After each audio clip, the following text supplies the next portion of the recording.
तो भाई अस्सलाम वालेकुम। Let's officially start our class. Last class में हम लोग बात कर रहे थे एक्यूरेसी और प्रिसिशन के बारे में, राइट। मैंने आपको बताया था कि एक्यूरेसी क्या होती है, प्रिसिशन क्या होता है और एरर्स क्या होते हैं। सबसे पहले बात कर लेते हैं व्हाट इज एक्यूरेसी। एक्यूरेसी के बारे में मैंने बताया था कि देखें भाई, आपकी मेजर्ड वैल्यू ट्रू वैल्यू से कितना करीब है, आप इसे एक्यूरेसी कहते हैं। जबकि प्रिसिशन के बारे में मैंने आपको बताया था कि आपकी मेजर्ड वैल्यूज आपस में कितना करीब हैं, आप इस बात को प्रिसिशन कहते हैं। एक्यूरेसी और प्रिसिशन का हमने कंपैरिजन भी किया था, और तो और एक्यूरेसी और प्रिसिशन के हमने कई सारे प्रैक्टिस क्वेश्चंस भी किए थे। उसके बाद मैंने आपको एक चीज पढ़ाई थी, एरर। एरर क्या होता है? एरर के बारे में मैंने आपको बताया था, एरर डिफरेंस होता है मेजर्ड वैल्यू और ट्रू वैल्यू का। मेजर्ड वैल्यू और ट्रू वैल्यू का जो भी डिफरेंस होता है, आप उसे एरर कहते हैं। जितना ज्यादा एरर होगा, आपके आंसर की एक्यूरेसी या आपकी मेजर्ड वैल्यू की एक्यूरेसी उतनी कम होगी। दो तरह के एरर होते हैं बेसिकली, एक होता है सिस्टमैटिक एरर और एक होता है रैंडम एरर। सिस्टमैटिक एरर्स ऐसे एरर्स होते हैं जो इंस्ट्रूमेंट की फॉल्ट या मेजरिंग टेक्निक में एरर की वजह से होते हैं, मेजरिंग टेक्निक में गलती की वजह से होते हैं। इन एरर्स की सबसे बड़ी पहचान ये है कि इन एरर्स के अंदर एक ट्रेंड फॉलो हो रहा होता है, एक कंसिस्टेंट ऑफसेट होता है। जबकि रैंडम एरर्स की पहचान ये है कि रैंडम एरर्स अनकंट्रोलेबल फैक्टर्स की वजह से होते हैं और उनके अंदर कोई ट्रेंड फॉलो नहीं हो रहा होता, कोई कंसिस्टेंट ऑफसेट नहीं होता। ठीक है। हमने रैंडम एरर और सिस्टमैटिक एरर पे कई सारे क्वेश्चंस भी अटेम्प्ट किए थे और इन पर हमने काफी गुफ्तगू भी की थी। अब जाकर आज हम क्या पढ़ने जा रहे हैं, जरा गौर से सुनिएगा। आज जो हमारा आज का कॉन्सेप्ट है, आज का जो हमारा टॉपिक है, वो है अनसर्टेनिटीज। ठीक है। अनसर्टेनिटीज पढ़ने जा रहे हैं और अनसर्टेनिटीज बहुत इंपॉर्टेंट टॉपिक है, बहुत टेक्निकल टॉपिक है, शुरू में बच्चों को टफ टाइम देता है ये टॉपिक। तो स्टार्ट करते हैं अनसर्टेनिटीज। ठीक है। सो शुरू करेंगे भाई। आप लोग से एक रिक्वेस्ट है कि आप लोग अपनी नोटबुक्स निकाल लें, ताकि जो भी आपको नोट्स लेने हो वो आप लिख सकें। अनसर्टेनिटी। आइए शुरू करते हैं। अब सवाल यह है कि अनसर्टेनिटी क्या होती है, what is the meaning of the word uncertainty. देखिए, आप लोग भी जानते हैं ये बात कि अनसर्टेनिटी का वर्ड अनसर्टेन से निकला है। और अनसर्टेन का मतलब होता है when you are not sure about something. जब आप किसी चीज के बारे में श्योर नहीं होते, तो आप कहते हैं यार आई एम अनसर्टेन, मैं श्योर नहीं। ठीक है। अब यहां पर फिजिक्स में अनसर्टेनिटी क्या है, मैं आपको समझाता हूँ। बेटा फर्ज करें आपके पास दीवार पे एक व्हाइट बोर्ड लगा है, और मैं आपसे कहता हूँ, एक्सक्यूज मी, मैं आपसे कहता हूं कि आप इस बोर्ड की क्या पता लगा लें। आप इस बोर्ड की लेंथ पता लगा लें। क्या पता लगा लें? लेंथ। आपके पास क्या है? आपके पास एक व्हाइट बोर्ड है, और आपको इस व्हाइट बोर्ड की क्या पता लगानी है? आपको इस व्हाइट बोर्ड की लेंथ पता लगानी है। अब फर्ज करें आपने एक मेजरिंग इंस्ट्रूमेंट उठाया, और मेजरिंग इंस्ट्रूमेंट उठाते ही आपने इसकी क्या मालूम कर ली? आपने इसकी लेंथ मालूम कर ली। अब फर्ज कर लें आपका जो लेंथ आ रही है, फर्ज करें आपने लेंथ मेजर की 1.52 मीटर्स। मैं आपसे एक सिंपल सा सवाल पूछूंगा। मैं पूछूंगा कि बेटा क्या आप श्योर हैं कि आपकी ये लेंथ बिल्कुल ठीक है? और जाहिर है, कोई भी बंदा अपनी मेजर्ड वैल्यू के बारे में श्योरिटी के साथ नहीं कह सकता कि हाँ सर, मेरी वैल्यू बिल्कुल ठीक है, मेरी वैल्यू बिल्कुल श्योर है, पक्की है, 100% करेक्ट है। बेटा, no one, no one, no matter how efficient your method was, आप सर्टेन होकर नहीं कह सकते कि जो रीडिंग आपने निकाली है वो बिल्कुल ठीक है।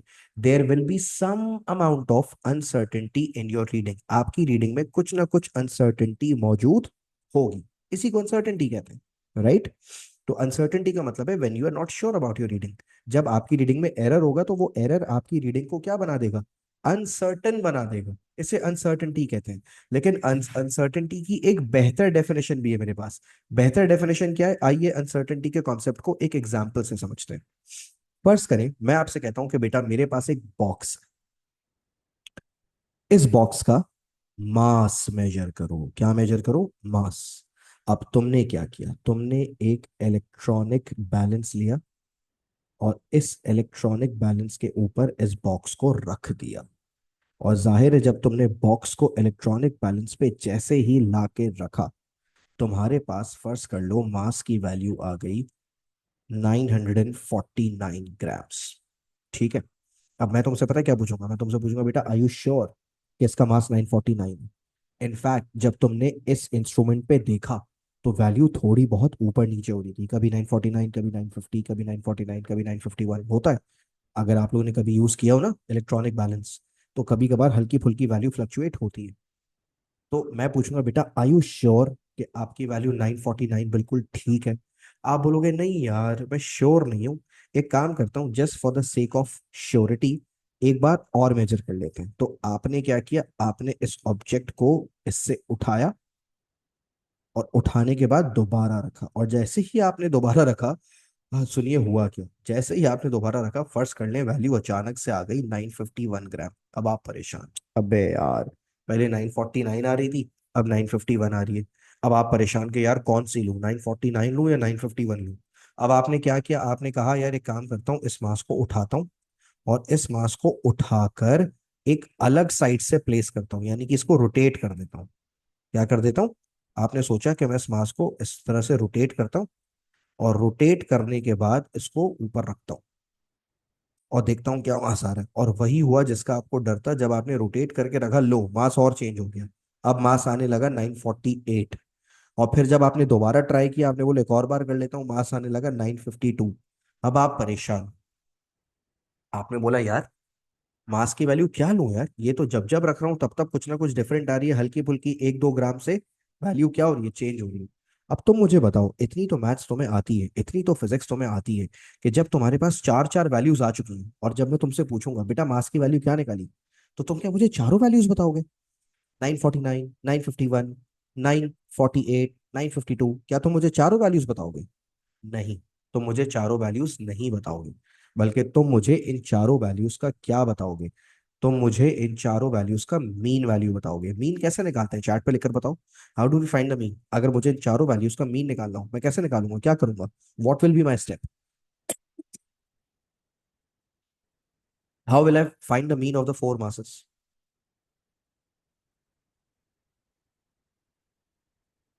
Very good, very good, thank you. Sum of all the values, पहले आप सारी वैल्यूज को प्लस कर लेंगे, और फिर डिवाइड बाय 4 कर लेंगे। अगर 5 वैल्यूज होती तो सबको प्लस करके डिवाइड बाय 5 कर देते, अगर 3 वैल्यूज होती सबको प्लस करके डिवाइड बाय 3 कर देते। इनका फर्स्ट कर लो, मीन आ रहा है 950। क्या मीन आ रहा है? 950। अब मुझे एक बात बताओ, इस पूरी रेंज में, इस पूरी रेंज में स्मॉलेस्ट वैल्यू क्या थी, सबसे छोटी वैल्यू? इस पूरी रेंज में सबसे छोटी वैल्यू थी 948। और इस पूरी रेंज में सबसे बड़ी वैल्यू क्या थी? सबसे बड़ी वैल्यू थी 952। अब तुम नोट करो तुम्हारा मीन क्या आ रहा है, तुम्हारा मीन आ रहा है 950।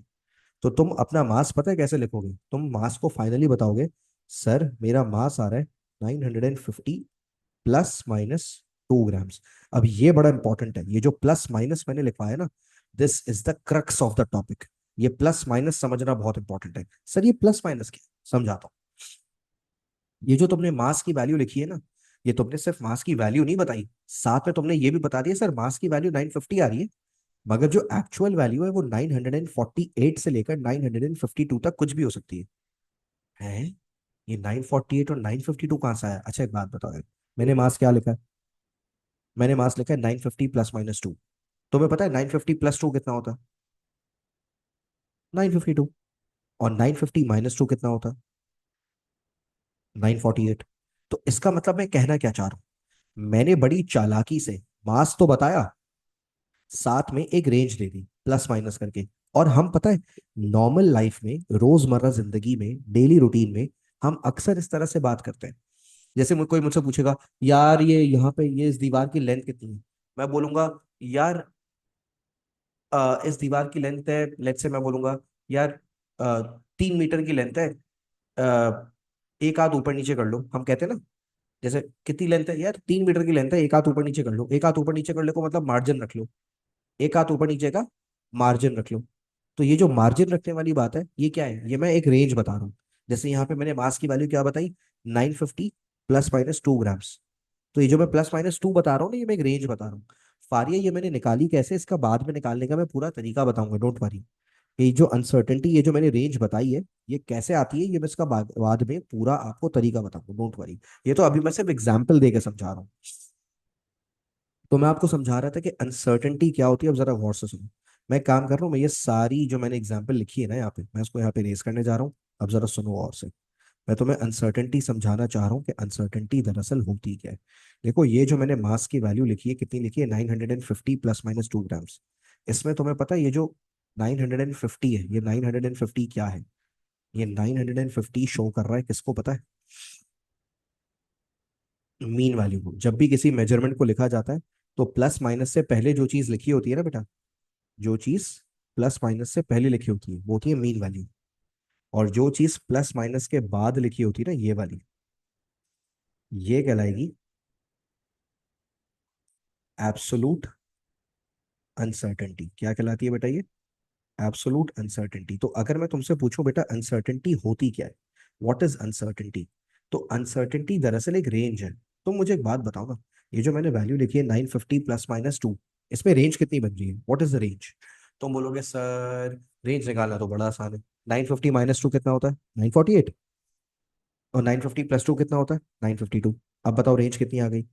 948 से लेकर 952 तक रेंज कितनी आ गई? रेंज आ गई 4 ग्राम्स की, 4 ग्राम्स की। तो तुम बताना चाह रहे हो सर मास की वैल्यू तो 950 है, ये तो मीन वैल्यू है ना। 950 क्या है? 950 मास की वैल्यू थोड़ी है, 950 मास की मीन वैल्यू। तुम बोलोगे सर मैंने जितनी भी रीडिंग्स निकाली थी ना, मेरा मीन आ रहा है 950। क्या मीन आ रहा है? 950 आ रहा है। सही है, 950 मीन आ गया। लेकिन +- 2 का मतलब है सर, +- 2 का मतलब ये होगा कि जो मेरी वैल्यू है ना, वो 948 से लेकर 952 तक कुछ भी हो सकती है। तो मैं अब आपको अनसर्टेनिटी की डेफिनेशन लिखवाने जा रहा हूँ। डेफिनेशन कैसे लिखेंगे आप लिखेंगे it is a range of, साथ साथ लिख सकते हैं, it is a range of measured values, it is a range of measured values within which lies the true value। Uncertainty क्या है? अनसर्टेनिटी एक रेंज है। किसकी रेंज? मेजर्ड वैल्यूज की रेंज, एक ऐसी रेंज जिसमें ट्रू वैल्यू लाई कर सकती है। तो ये जो पूरी रेंज है ना, इसको अनसर्टेनिटी कहते हैं। जैसे मिसाल के तौर पे, ये तो मैंने आपको एक मास की एग्जांपल दी ना। क्या एग्जांपल दी मैंने आपको? मास की एग्जांपल दी 950 ± 2 ग्राम्स। तो उसमें रेंज हो गई 948 से लेकर 952। फर्ज करें मैं आपको लेंथ की एक वैल्यू देता हूँ। लेंथ की क्या वैल्यू दी? लेट्स से मैंने आपको लेंथ की वैल्यू दी 1.5 सेंटीमीटर ±0.2 सेंटीमीटर। अभी जो मैंने आपको लेंथ की वैल्यू दी है, इसका मतलब क्या है? इसका मतलब मैं बताना चाह रहा हूँ कि जो लेंथ का मीन है ना, मीन, आपको मैंने बताया ना, ये जो प्लस माइनस से पहले लिखा होता है ये मीन होता है। तो मैं पूछूंगा बेटा लेंथ की मीन वैल्यू कितनी आ रही है? लेंथ की मीन वैल्यू आ रही है 1.5। और इस लेंथ के अंदर एरर कितना है, या इस लेंथ के अंदर अनसर्टेनिटी कितनी है? तो आप बोलेंगे इस लेंथ के अंदर अनसर्टेनिटी है, एब्सोलूट अनसर्टेनिटी कहते हैं इसको। इस लेंथ के अंदर अनसर्टेनिटी कितनी है? इस लेंथ के अंदर अनसर्टेनिटी है 0.2 सेंटीमीटर की। मतलब ये हुआ रेंज कितनी बनी? How much is the range? Range के बारे में आप बोलोगे सर लेंथ आ रही है 1.5, यानी मीन आ रहा है 1.5, but the true value of length can be anywhere between where and where. बताओ, आप बताओ 1.5 - 0.2 कितना होगा? 1.3। और 1.5 प्लस 0.2 कितना होगा? 1.7। तो रेंज कितनी बन गई? 1.3 से लेकर 1.7। तो आप ये बताना चाह रहे हो कि सर मीन वैल्यू तो 1.5 आ रही है, मगर जो एक्चुअल वैल्यू है ना, ट्रू वैल्यू, वो कुछ भी हो सकती है 1.3 से लेकर 1.7 तक। अब आप मुझे बताओ क्या ज्यादा आसान है? सिर्फ मेजर्ड वैल्यू बताना आसान है, या मेजर्ड वैल्यू के साथ अनसर्टेनिटी बताना ज्यादा अच्छा है? तुम्हें पता है जब तुम मेजर्ड वैल्यू के साथ अनसर्टेनिटी बताते हो ना, इसमें एक फायदा है। ठीक है। अच्छा, सिग्निफिकेंट फिगर्स की क्या रिस्ट्रिक्शंस होती हैं? अगेन ये भी बहुत बात की चीज है। Later I will tell you कि सिग्निफिकेंट फिगर्स में किस तरह से मेंशन करना होता है, उसका बाकायदा पूरा एक रूल है।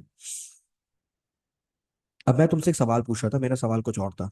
फॉर एग्जाम्पल एक बंदा कहता है कि सर मेरी लेंथ आ रही है 1.4 सेंटीमीटर। और एक दूसरा बंदा कहता है सर मैंने कई सारी लेंथ्स निकाली है, मेरी लेंथ का मीन आ रहा है 1.5, लेकिन आप अनसर्टेनिटी रख लें लेट्स से 0.2 सेंटीमीटर की। तो आप मुझे बताओ कि कौन सा मेजर्ड वैल्यू लिखने का एक्सप्रेशन ज्यादा अच्छा है? पहला वाला एक्सप्रेशन अच्छा है या दूसरा वाला एक्सप्रेशन अच्छा है? What do you think? Definitely दूसरा वाला एक्सप्रेशन अच्छा है। दूसरा वाला एक्सप्रेशन क्यों अच्छा है पता है? दूसरे वाले एक्सप्रेशन में आप मीन वैल्यू बता रहे हो और साथ में आप पूरी एक रेंज बता रहे हो। रेंज बताने का मतलब ये है कि आप साथ में ये बता रहे हो कि जो ट्रू वैल्यू है it can be anywhere from 1.3 to 1.7। यहाँ पता है प्रॉब्लम क्या है पहली वाली एक्सप्रेशन में? पहली वाली एक्सप्रेशन में आप बोल लो हाँ भाई लेंथ 1.4 आ रही है। Are you certain about it? आपने रिपीट की भी है रीडिंग्स? ये तो बिल्कुल वही वाली बात हो गई कि आपने एक ही रीडिंग ली और आप उसी पे जिद करके बैठ गए कि हाँ मैंने ली तो ठीक ही होगी। भाई this is a wrong way to do things. This is a wrong way to do measurements. आप मेजरमेंट एक वैल्यू पे कभी भी रिलाय करते ही नहीं है और इस तरह से कभी भी मेजरमेंट लिखते ही नहीं। अब आप बड़े बच्चे हो गए। अब आपको ये बात समझनी होगी कि मेजरमेंट को ऐसे नहीं लिखा जाता। मेजरमेंट इज ऑलवेज रिटन या it should always be written with its uncertainty. You don't write just measurement, you write its uncertainty as well. Plus minus के साथ उसकी अनसर्टेनिटी बताते हो कि भाई this is the range, this is the range in which a true value can lie. तो इसका मतलब ये हुआ अब आप बड़े बच्चे हो गए। अब आप जब भी कभी कोई मेजरमेंट बताया करेंगे तो आप सिर्फ मेजरमेंट नहीं बताया करेंगे, आप मेजरमेंट के साथ साथ मेजरमेंट की क्या बताया करेंगे? उसकी अनसर्टेनिटी बताया करेंगे। और तुम्हें पता है अनसर्टेनिटी लिखने के टोटल 3 तरीके हैं हमारे पास। सुनो मैं लिखवा भी रहा हूं साथ साथ। There are 3 ways of writing uncertainty. Uncertainty लिखने के हमारे पास टोटल कितने तरीके हैं? अनसर्टेनिटी लिखने के हमारे पास 3 तरीके। अब वो 3 तरीके मैं आपको बताने जा रहा हूँ।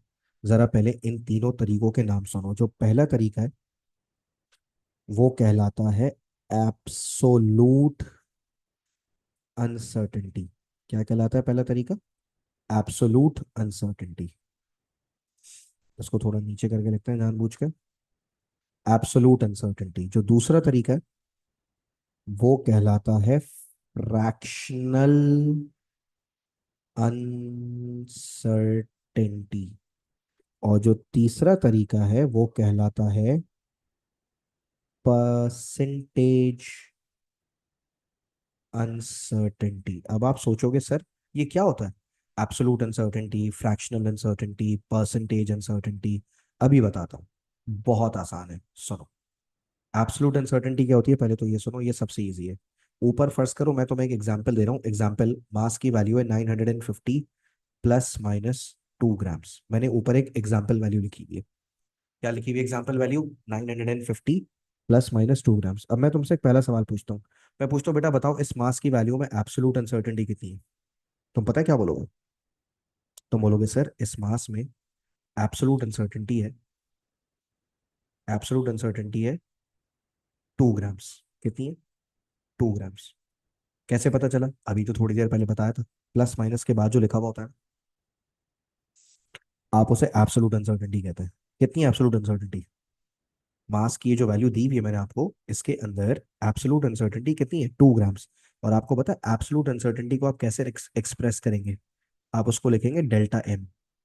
एब्सोलूट अनसर्टेनिटी को कैसे एक्सप्रेस किया जाता है? Delta M. कुछ बच्चे क्या पढ़ते हैं बेवकूफ, इसको चेंज इन मास पढ़ते हैं। अरे भाई डेल्टा का मतलब यहाँ पे चेंज इन मास नहीं है। डेल्टा का हर जगह मतलब चेंज नहीं होता। डेल्टा का यहाँ पे मतलब है absolute uncertainty. M is the value and delta M is the uncertainty in that value. बात समझ आ रही है? अच्छा अब मैं तुमसे पूछता हूँ बेटा what is fractional uncertainty? What is fractional uncertainty? Fraction का मतलब क्या है? फ्रैक्शन का मतलब ये कि तुम कर दो डेल्टा एम अपॉन एम। अब जब मैं बच्चों को ये बात बताता हूँ ना बच्चे पता नहीं अजीब एलियन से बिहेव करते हो। लो सर ये क्या कर दिया आपने, इतना मुश्किल। ओ भाई मुझे एक बात बताओ यार। मैं तुम्हें एक काम करता हूँ, ये सब पढ़ाने से पहले एक छोटा सा एक एग्जाम्पल सिनेरियो देता हूँ। फर्ज कर लो तुम बच्चों ने एक टेस्ट दिया, टेस्ट दिया, ठीक है? मैं पूछूंगा बेटा टेस्ट में कितने नंबर है? क्या पूछा मैंने? टेस्ट में कितने नंबर है? फर्ज करो सामने से जवाब आया सर मेरे 16 नंबर है, 16। मेरा अगला ही सवाल क्या होगा? खुद बताओ। अगर मैं तुमसे बोलूं, मैं तुम्हें बताऊं बेटा मेरे 16 नंबर आए, तुम अगला सवाल क्या पूछोगे? बताओ। हाँ आउट ऑफ हाउ मच? 16 आए तो हैं, कितने में से? तो इसका मतलब आप मुझसे फ्रैक्शन जानना चाह रहे हो।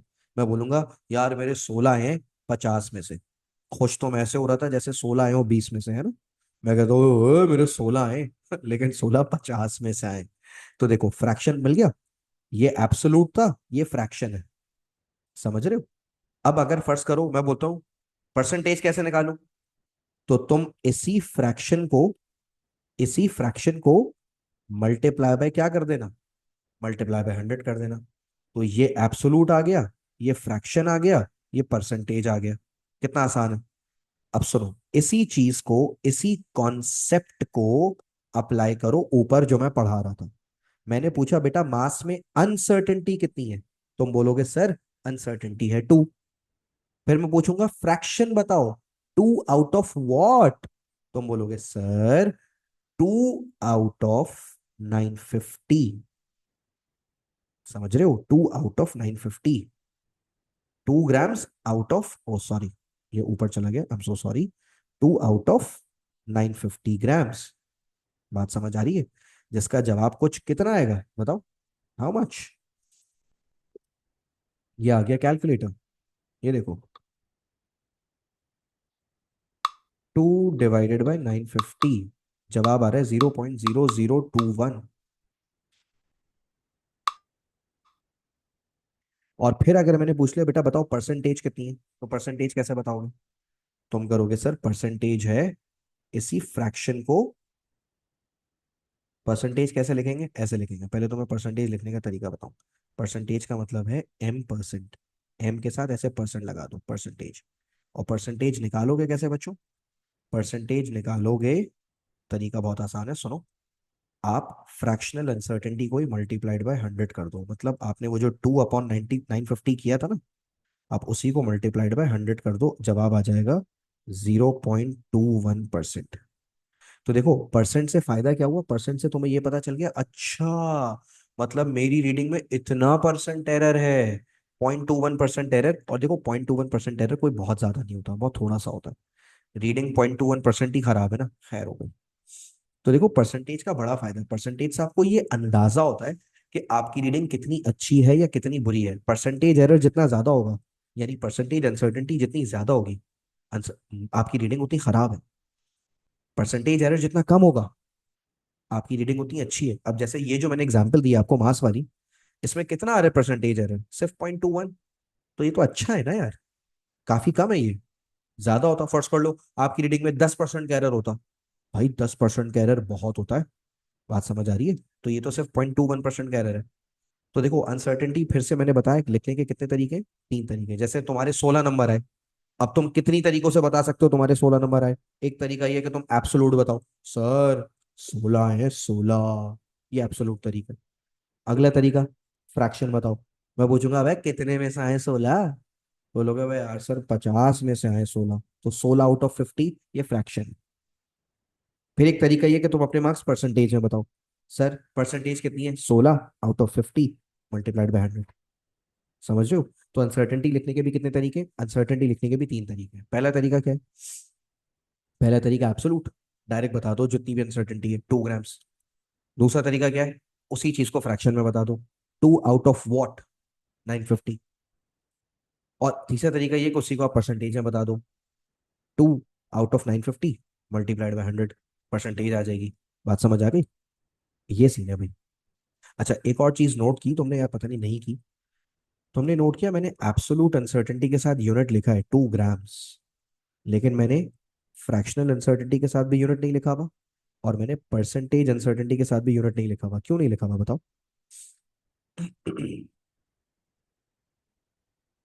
तुम्हें पता है जब हम फ्रैक्शन लेंगे ना, फ्रैक्शन, तो ग्राम से ग्राम कैंसिल हो गया, वेरी गुड। तो फ्रैक्शन में तो यूनिट कैंसिल हो जाएगा ना बेटा, इसीलिए फ्रैक्शन का और परसेंटेज का कोई यूनिट नहीं होता। तो मैं चाहता हूं इसको हम एक नोट बना के यहाँ पे छोटा सा लिख लें। क्या लिखेंगे नोट, हम लिखेंगे only absolute uncertainty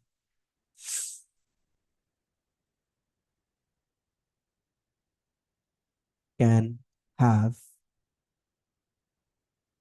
units, fractional and percentage uncertainties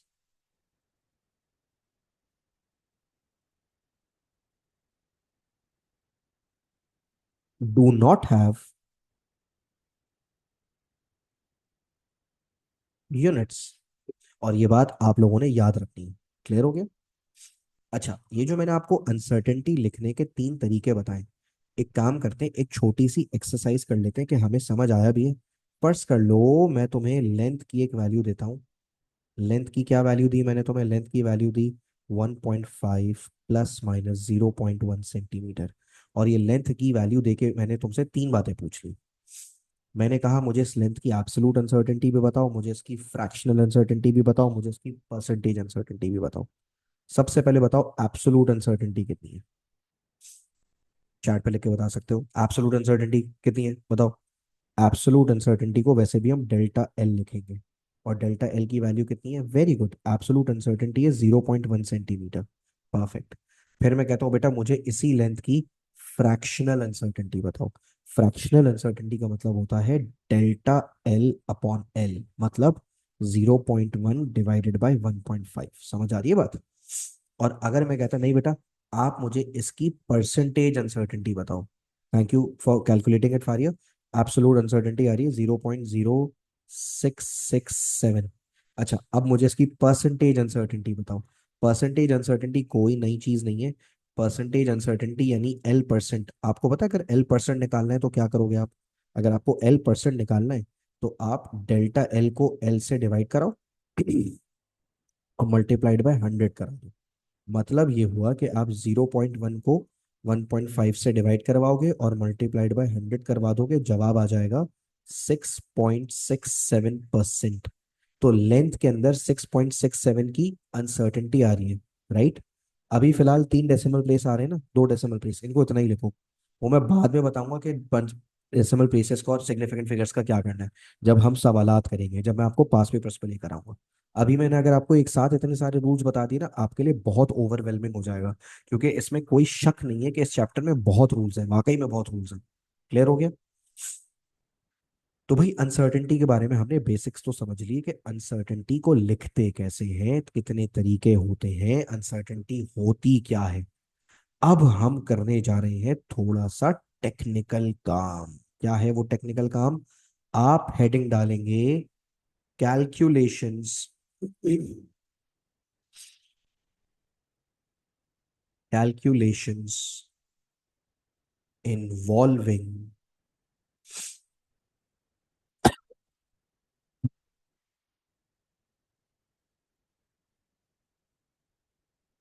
uncertainties। क्या हेडिंग डालेंगे? Calculations involving uncertainties. ये आज का अगला टॉपिक है। अब हम ऐसी कैलकुलेशंस करने जा रहे हैं, ऐसी मेजरमेंट्स की कैलकुलेशंस करने जा रहे हैं जिन मेजरमेंट्स में पहले से अनसर्टेनिटी मौजूद है। क्लियर है? चलें, अब आप जरा सवाल लिखना शुरू करें।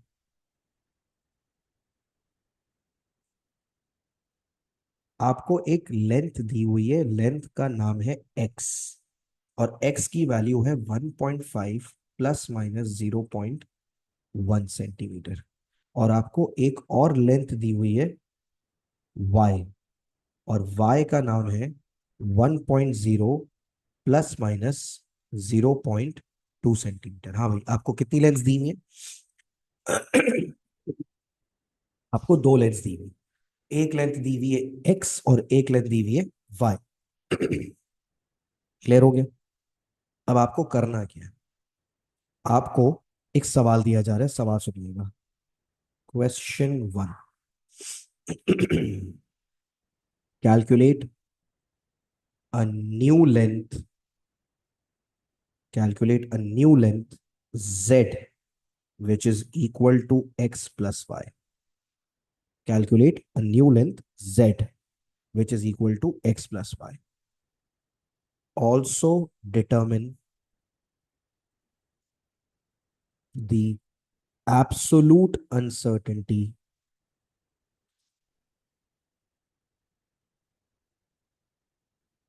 in the value of z।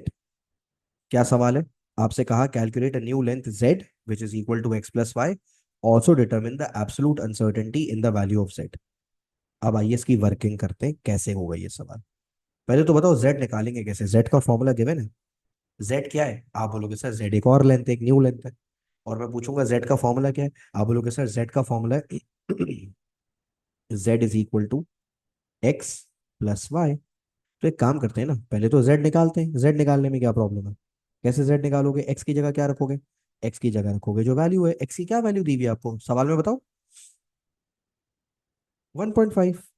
और वाई की क्या वैल्यू दी हुई है, 1.0।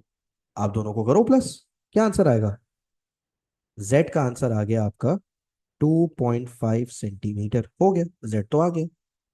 अब देखो उन्होंने आपसे सिर्फ जेड नहीं मांगा, उन्होंने जेड की एब्सोलूट अनसर्टेनिटी भी मांगी है। अब ये कैसे निकालें, सुनो बेटा, जेड किसकी मदद से निकाला है तुमने, आप बोलोगे सर हमने जेड निकाला है एक्स और वाई की मदद से। क्या एक्स के अंदर एरर था, आई मीन एक्स के अंदर अनसर्टेनिटी थी, आप बोलोगे है, थी। क्या वाई के अंदर अनसर्टेनिटी है। एक्स के अंदर कितनी है, 0.1। वाई के अंदर कितनी अनसर्टेनिटी है, 0.2। अब खुद बताओ यार, जेड एक्स और वाई से मिलके बना है। अगर एक्स में भी एरर्स हैं, वाई में भी एरर्स हैं, तो भाई जेड में भी होंगे ना। एक्स में 0.1 की अनसर्टेनिटी है, वाई में 0.2 की अनसर्टेनिटी है, तो जेड तो इन्हीं दोनों से मिलके बना है। तो जेड की अंदर भी अनसर्टेनिटी होगी ना। तो जेड की अनसर्टेनिटी कैसे निकालोगे, जेड की अनसर्टेनिटी अगर निकालनी है तो आप एक्स की अनसर्टेनिटी और वाई की अनसर्टेनिटी को ऐड कर लो, बस। यानी कि डेल्टा जी अगर निकालना है तो डेल्टा जी के लिए आप एक्स की अनसर्टेनिटी बताना कितनी है, 0.1 है। वाई की देखकर बताओ कितनी है, सर वाई की 0.2 है। तो जेड की अनसर्टेनिटी देखकर बताओ क्या आ जाएगी, जेड की अनसर्टेनिटी आ जाएगी 0.3 सेंटीमीटर। तो देखो अब मेरे पास जेड भी आ गया और जेड की अनसर्टेनिटी भी आ गई। तो मिला के मैं अपना फाइनल आंसर क्या लिखूंगा, मेरा जेड का फाइनल आंसर आ रहा है 2.5 plus minus 0.3 centimetre, and this is my final answer of Z. बात समझ आ रही है। मुझे उन्होंने क्या लेंथ दी हुई थी, एक्स, एक लेंथ दी हुई थी वाई, एक्स और वाई से मदद से मैंने क्या निकाल लिया, जेड। और सिर्फ जेड नहीं निकाला, जेड की क्या निकाल ली साथ में, जेड की मैंने साथ में निकाल ली एब्सोलूट अनसर्टेनिटी। बात समझ आ रही है बच्चों। अच्छा, अब मैं इसी से मिलता जुलता एक और क्वेश्चन देने जा रहा हूं, जरा सुनना। Question number 2, calculate new length W which is equal to x minus y. Also determine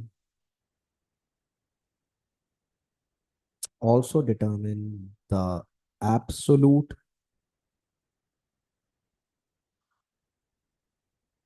uncertainty in the value of W। एक और सवाल आ गया भाई आपके लिए।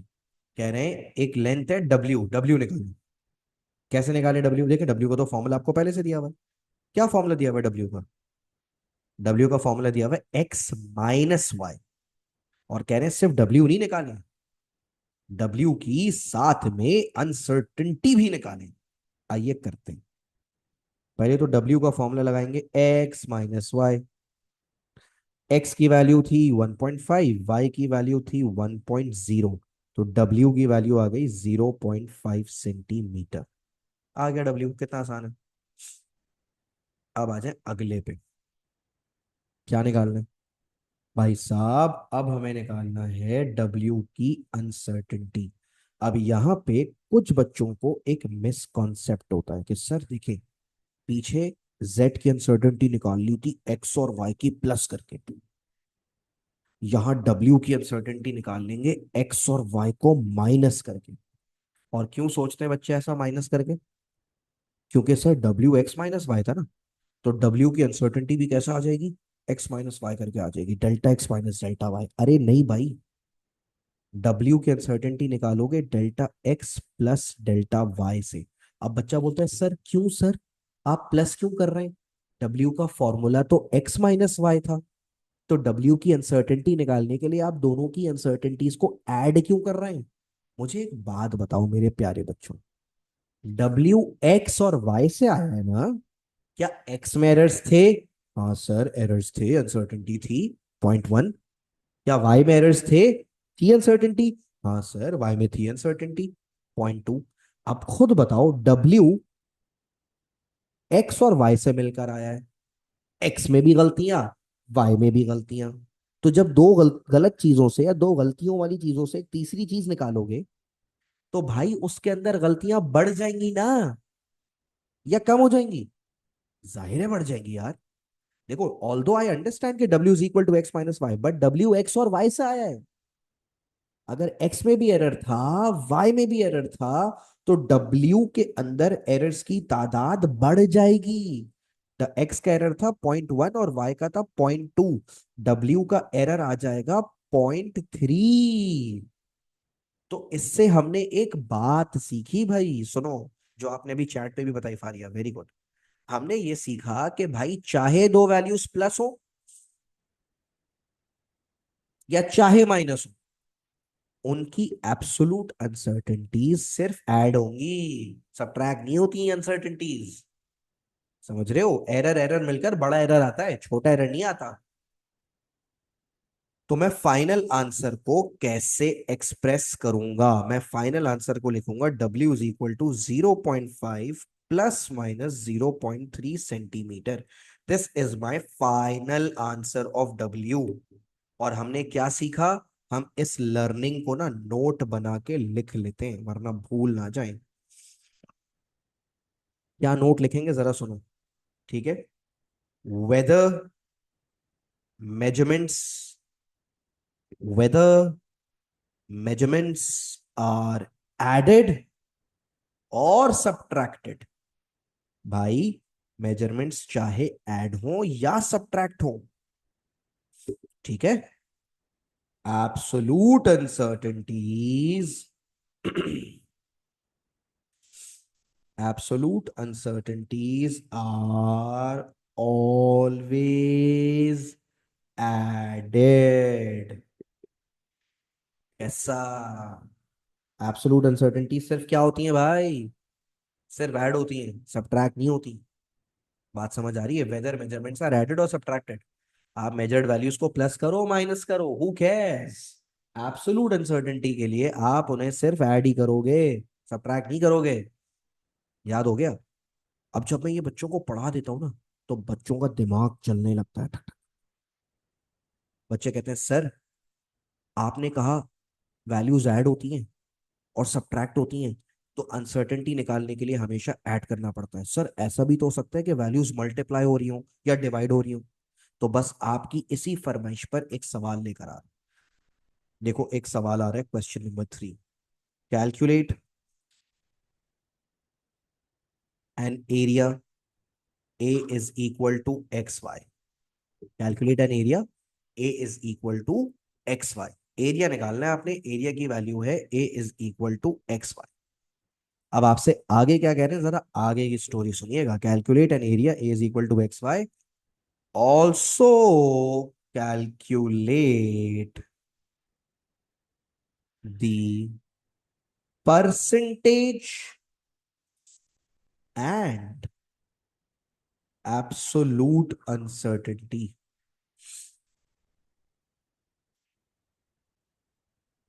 in area. Also calculate the percentage and absolute uncertainty in area। भाई साहब, क्या निकालो? एब्सोलूट अनसर्टेनिटी भी निकालो, परसेंटेज अनसर्टेनिटी भी निकालो, एरिया की। कैसे? अब सुनो, पहले तो बताओ एरिया कैसे निकालोगे? क्या एरिया का कोई फॉर्मूला गिवन है? हाँ सर, एरिया का फॉर्मूला उन्होंने दिया हुआ तो है, A is equal to X Y. तो बस पहले तो आंख बंद करके एरिया निकाल लो, बिना टेंशन के। कैसे निकालोगे area? How would you find area, जल्दी बताओ। एरिया निकालने के लिए आप एक्स और वाई को मल्टीप्लाई कराओगे, खत्म हो गई बात।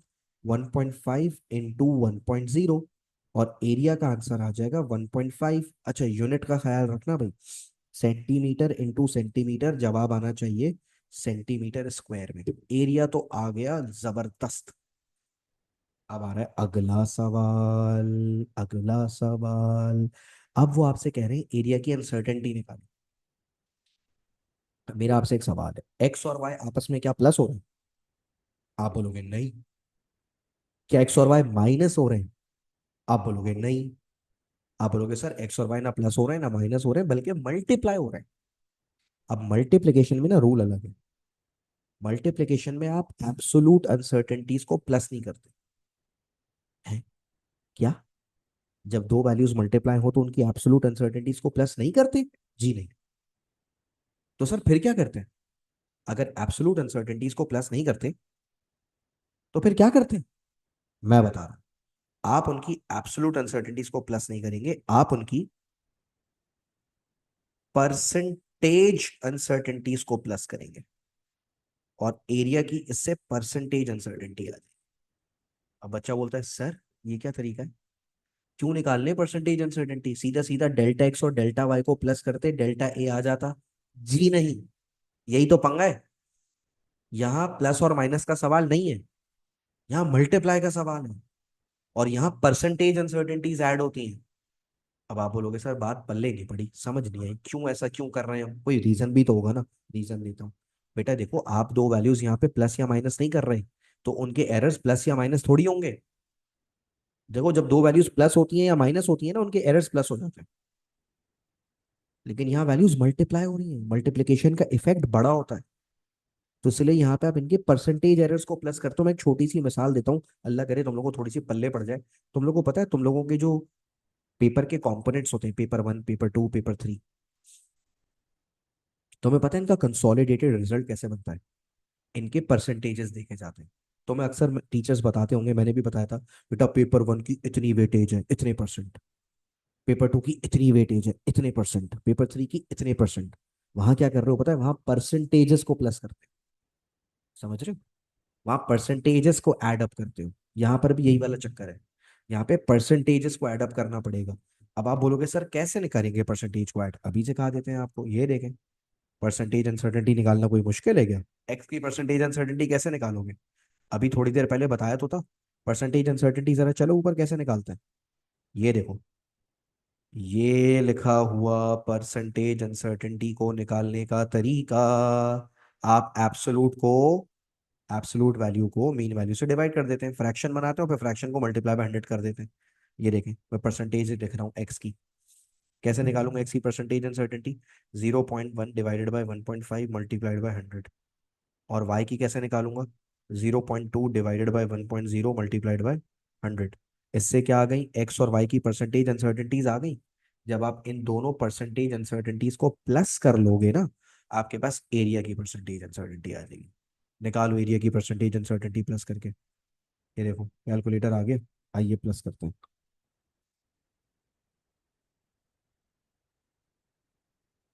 0.1 divided by 1.5 into 100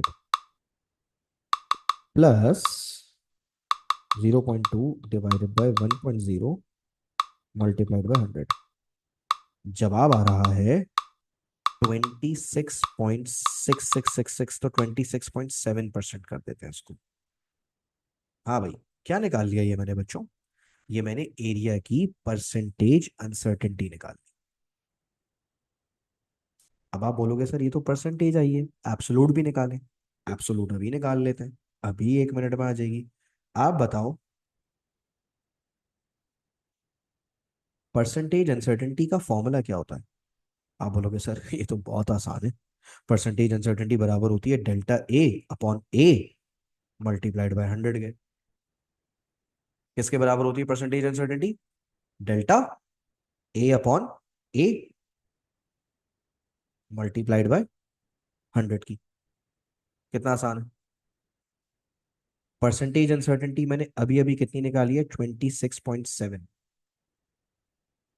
delta A यानी एब्सोलूट अनसर्टेनिटी मुझे नहीं पता। एरिया मैंने अभी थोड़ी देर पहले ऊपर निकाला था, ये रहे एरिया। एरिया की वैल्यू यहां रख दो, 1.5 मल्टीप्लाइड बाय 100। अब मुझे इसमें से डेल्टा ए निकालना है ना यार, बना लो डेल्टा ए को सब्जेक्ट, क्या हो गया? बनाओ डेल्टा ए को सब्जेक्ट। 26.7 इंटू 1.5 डिवाइडेड बाय 100 हो जाएगा, करके देख लो। और जब आप डेल्टा ए निकालोगे, डेल्टा ए क्या आ रहा है जरा बताना। और डेल्टा ए निकालते हैं, कैसे निकलेगा delta A? 26.7 into 1.5 divided by delta A आ रहा है 0.4। क्या आ रहा है? 0.4 सेंटीमीटर स्क्वायर। तो बेटा मैं अपना फाइनल आंसर कैसे लिखूंगा? फाइनल तरीन answer, how will I write my बिल्कुल फाइनल वाला आंसर? मेरे पास एरिया भी आ चुका है और एरिया की अनसर्टेनिटी भी आ चुकी है। एरिया की अनसर्टेनिटी भी आ चुकी है। How will I write my final answer? I will write my final answer like this. Area का फाइनल आंसर मैं लिखूंगा 1.5 प्लस माइनस 0.4 सेंटीमीटर स्क्वायर। ये आ गया मेरा एरिया का फाइनल आंसर। कैसा? अब इससे मैंने एक बात सीखी। पता है क्या सीखा? कि अगर दो वैल्यूज प्लस या माइनस हो रही है ना, एडेड और सब्ट्रैक्टेड, तो उनकी एब्सोल्यूट अनसर्टेनिटीज को प्लस किया जाता है। लेकिन अगर वैल्यूज मल्टीप्लाई या डिवाइड हो रही है ना,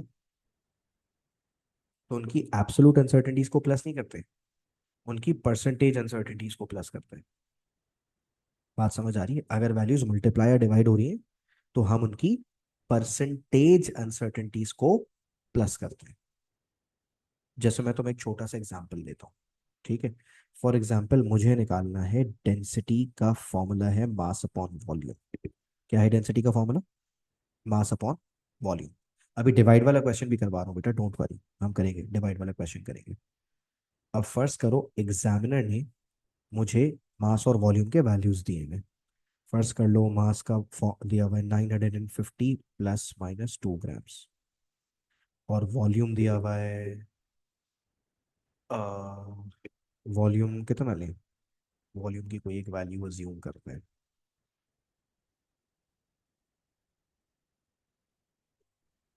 एक मिनट, हाँ मैं कोई गलत वैल्यू ना अज्यूम कर लूँ, इसलिए कैलकुलेट करके देख लेता हूँ।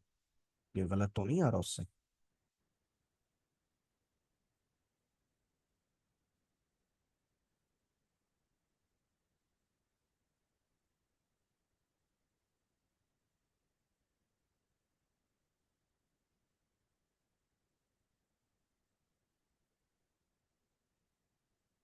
ओके, वॉल्यूम है, फर्स्ट कर लो 630 प्लस माइनस 5 सेंटीमीटर क्यूब। ठीक है, मास भी आ गया और वॉल्यूम भी आ गया। फर्स्ट करो, एग्जामिनर कहता है कैलकुलेट डेंसिटी। डेंसिटी कैसे निकालोगे? बहुत आसान है। डेंसिटी निकालोगे, density is equal to mass upon volume, यानी कि 950 डिवाइडेड बाय 630। क्या आंसर आएगा?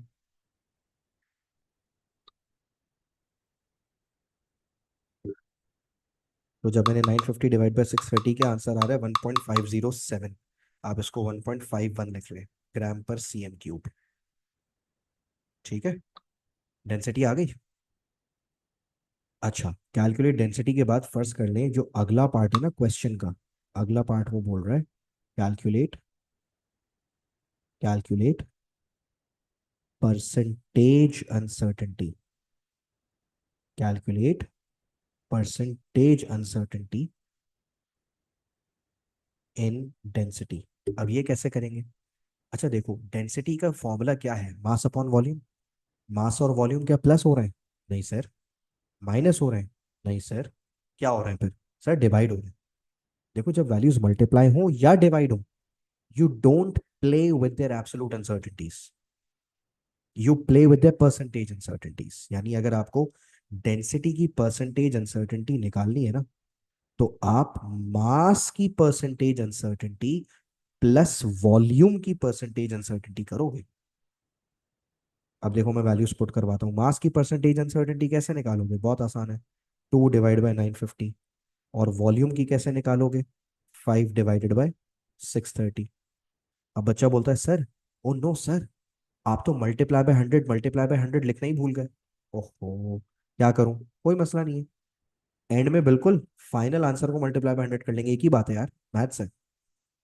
अगर अंदर लिखना इंडिविजुअली भूल भी गया तो एंड में कर लेंगे मल्टीप्लाई बाय 100, क्या हो गया? आंसर क्या आएगा डेंसिटी की परसेंटेज अनसर्टेनिटी का, बताओ? डेंसिटी की परसेंटेज अनसर्टेनिटी का आंसर आएगा, सुनो, मैं करके दिखा देता हूँ आपको, ठीक है। 2 divided by 950 plus 5 divided by 630 multiplied by 100। Answer आ रहा है 1.004। यार इसको 1.004 करने की जरूरत ही नहीं है, बस इसको 1% लिख दो। 1% आ रहा है, बहुत है, ठीक है। 1% आंसर आ रहा है। डेंसिटी की परसेंटेज अनसर्टेनिटी आ गई 1%। अब फर्स्ट कर लो, अगले पार्ट में कहते हैं नहीं भाई परसेंटेज अनसर्टेनिटी काफी नहीं है, calculate absolute uncertainty. Absolute uncertainty इन डेंसिटी कैसे निकालोगे यार? अगर परसेंटेज आ गई है तो एब्सोलूट में क्या मसला है? परसेंटेज अनसर्टेनिटी बराबर होती है absolute uncertainty, absolute uncertainty divided by the mean value multiplied by 100। देखो परसेंटेज मैंने 1 निकाला है, एब्सोलूट मुझे नहीं पता, डेंसिटी मैंने ऊपर निकाली थी, डेंसिटी आ रही थी 1.51 मल्टीप्लाइड बाय 100। अब मुझे डेल्टा रो निकालना है। डेल्टा रो को अगर मैं सब्जेक्ट बनाऊंगा ये हो जाएगा 1 × 1.51 डिवाइडेड बाय 100, और मेरे पास आ जाएगा डेल्टा रो का आंसर। तो निकालें डेल्टा रो का आंसर क्या आएगा? 1.51 डिवाइडेड बाय 100। मेरा आंसर आएगा 0.015, 1 ग्राम पर cm क्यूब। अच्छा फर्ज करें आपसे फाइनल एग्जामिनर बोलता है कि फाइनल आंसर को आप मिला के लिखें, तो आप डेंसिटी का फाइनल आंसर कैसे लिखेंगे? आप डेंसिटी का फाइनल आंसर लिखेंगे 1.51 डेंसिटी आ रही थी, और उसकी अनसर्टेनिटी कितनी आ रही है? अनसर्टेनिटी आ रही है 0.0151। अगर आप पेपर में इस तरह जवाब लिखकर आ गए तो पता है एग्जामिनर क्या करेगा? मैं बताता हूँ एग्जामिनर क्या करेगा। एग्जामिनर ये करेगा। अब आप बोलोगे क्यों सर, क्या गलती है इसमें? हमने जवाब लिख तो दिया, हमने जवाब लिख तो दिया 1.51 प्लस माइनस 0.015, क्या मसला है इसमें? मीन वैल्यू भी ठीक है, एब्सोलूट अनसर्टेनिटी भी ठीक है। बेटा निकाली तो ठीक थी, लेकिन लिखने का ये तरीका गलत है। अब आप बोलोगे सर इस तरीके में गलत क्या है, आप यही तो सिखा रहे थे। नहीं, मैंने एक रूल आपको बताया ही नहीं, अभी तक छुपा के रखा हुआ है, बात के लिए रखा हुआ है। आपको पता है असल तरीका क्या है? जब कभी भी मीन वैल्यू को एब्सोलूट अनसर्टेनिटी के साथ लिखा जाता है ना, एक तरीका है। वो तरीका क्या है सुन लो। ये जो एब्सोलूट अनसर्टेनिटी है ना बेटा, ये सिर्फ और सिर्फ वन सिग्निफिकेंट फिगर में अलाउड है क्या? हाँ चलो पीछे चलो, ये देखो हमारी एब्सोलूट अनसर्टेनिटी देखो यहाँ क्या आ रही है, 0.4। बेटा ये एक वन सिग्निफिकेंट फिगर का नंबर है सिर्फ, है ना? और चलो पीछे, यहाँ क्या आ रही है? 0.3। ये देखो यहाँ क्या आ रही थी? 0.3। 0.3 एक वन सिग्निफिकेंट फिगर का नंबर है। यहाँ क्या आ रही थी? 0.3। ये 0.3 भी क्या है? ये 0.3 भी एक, सॉरी, ये 0.3 भी एक, कहाँ गया कहाँ गया कहाँ गया, कहीं तो था, ये रहा। ये 0.3 भी एक वन सिग्निफिकेंट फिगर का नंबर है। इसका मतलब जब कभी भी एब्सोलूट अनसर्टेनिटी लिखी जाती है ना मीन वैल्यू के बराबर में, वो हमेशा वन सिग्निफिकेंट फिगर में लिखी जाती है। पीछे ऐसा कोई सवाल ही नहीं आया था कि मैं आपको ये रूल बताता। तो आप 0.015 को 0.015 नहीं लिख सकते, you will have to make it 0.015, है ना? तो 0.02 क्या बना दिया? 0.02, 1SF बना दिया। अब बराबर वाले नंबर की राउंडिंग सेम करो। सेम राउंडिंग का मतलब, अगर ये 2 डेसिमल प्लेस का नंबर है तो ये भी 2 डेसिमल प्लेस का रखो। तो सर वो तो पहले से 2 डेसिमल प्लेस है, वो तो था ही 1.51, तो उसको 1.51 ही रहने दो। अब अगर तुम पेपर में आंसर लिखकर आओगे, एग्जामिनर इस पे क्या रिमार्क देगा? करेक्टो। इसका मतलब ये हुआ कि अच्छा सर, यानी फाइनल आंसर को लिखने का भी रूल है, यानी हम फाइनल आंसर को ऐਵੇਂ ही नहीं लिख सकते, हमें डेसिमल प्लेसेस और सिग्निफिकेंट फिगर्स का बड़ा ख्याल रखना पड़ेगा जी। और ये सारी बातें आई नो एक साथ सुनने में बहुत ओवरवेलमिंग लगती है, सर इतने सारे रूल्स हो गए यार, आज ही आपने 3 4 रूल्स पढ़ा दिए, अभी और भी हैं इनमें, आहिस्ता आहिस्ता आपको बताऊंगा। तो आज की क्लास के लिए यहाँ तक इतना ही रखते हैं। ये वाला जो रूल है ना, इसी से मैं नेक्स्ट क्लास स्टार्ट करूंगा। आपने नोट किया ये वाला रूल मैंने लिखवाया नहीं, बिकॉज ये रूल नेक्स्ट क्लास में लिखवा के स्टार्ट करवाऊँ, ठीक है? आज के लिए यहीं तक रखते हैं। Thank you so much, Allah Hafiz.